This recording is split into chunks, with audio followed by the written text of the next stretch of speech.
theory of evolution that was advanced in the 19th century denies this evident fact of creation.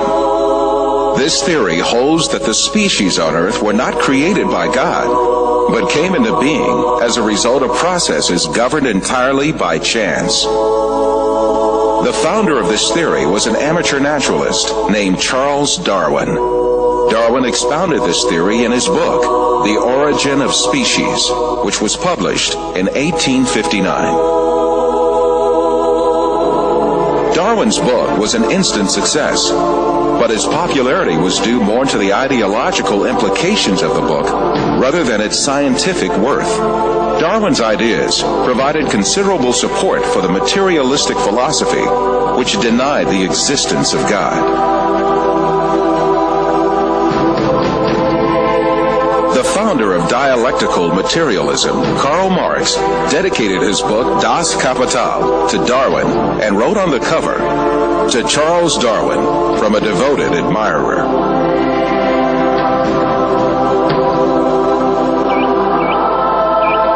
Darwin's theory argued that all species descended from a common ancestor by means of little cumulative changes in long periods of time. Darwin could advance no sound evidence to prove this claim. Indeed, he was himself aware of the great many facts that invalidated his theory. He admitted these in his book in a chapter entitled Difficulties on Theory. Darwin's hope was that these difficulties would be overcome by new scientific discoveries. But in fact, advances in science would refute Darwin's claims one by one.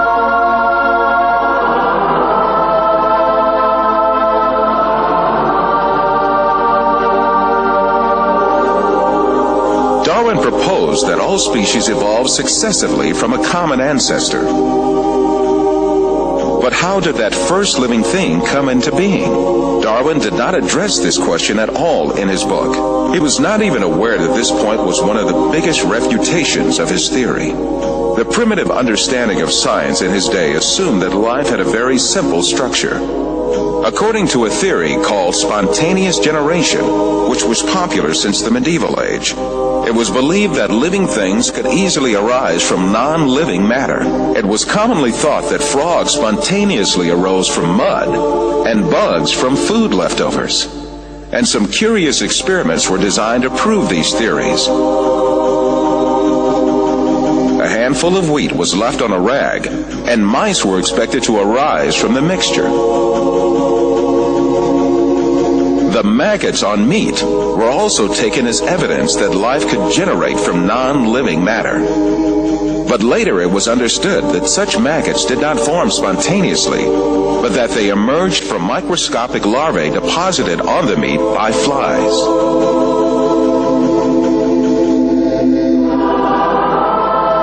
And in Darwin's time, the belief that microbes could emanate easily from non-living materials was very common. But 5 years after the publication of The Origin of Species, the famous French biologist Louis Pasteur scientifically refuted these myths that lay ground for evolution. After lengthy studies and several experiments, the famous French biologist Louis Pasteur refuted the foundation that lays ground for the theory of evolution. Can matter organize itself? No. Today there is no circumstance known under which one could affirm that microscopic beings have come into the world without parents resembling themselves. The first evolutionist to take up the issue of the origin of life in the 20th century was the Russian biologist Alexander Oparin. His aim was to explain how the first living cell, the alleged common ancestor of all living beings according to the theory of evolution, could emerge.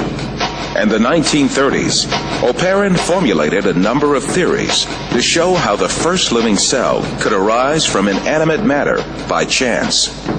However, his efforts ended in failure, and Oparin himself had to confess.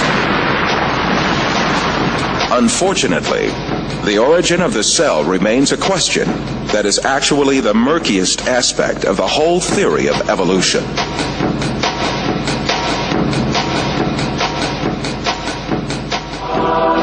evolutionists that followed Oparin conducted experiments to find an evolutionist explanation to the origin of life. The most famous of these experiments was conducted by the American chemist Stanley Miller in 1953.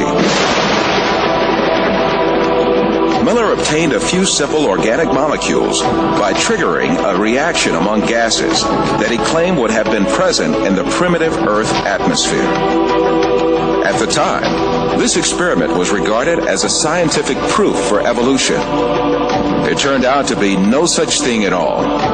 Later discoveries showed that the gases used in the experiment were very different from the gases that had been present in the early atmosphere of the world.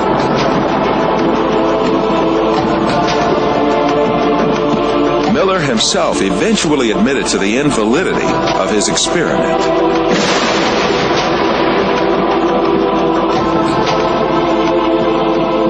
Every evolutionist attempt in the 20th century to account for the origin of life has ended in failure.